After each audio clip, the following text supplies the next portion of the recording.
pourra revenir sur le pourquoi également. Le risque sous-jacent, en fait, ce qui va se passer, imagine qu'on veut répliquer le S&P 500, c'est quelque chose qu'on fait, voilà. On va en fait acheter un panier de titres qui ne seront pas exactement les actions du S&P 500. Il y aura un peu d'actions européennes, un peu d'actions américaines.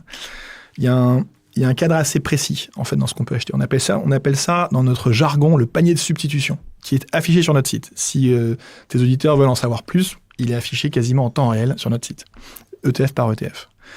On achète ce panier de substitution et en fait, on va échanger la performance de ce panier avec l'indice. C'est de là que vient le terme de swap. On va en fait swapper, c'est vraiment franglais, on va swapper la performance de notre panier de substitution avec l'indice sous-jacent. En réalité, le plus important de garder en tête, c'est que ce panier de substitution, il est chez nous.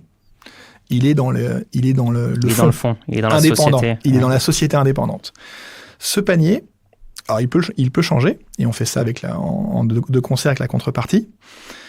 Notre objectif, en fait, on garde ce panier, je sais pas, je dessine quelque chose avec mes mains, mais ça se voit pas, mais on a notre panier de substitution, on échange la performance, et on va recevoir la performance de l'indice, donc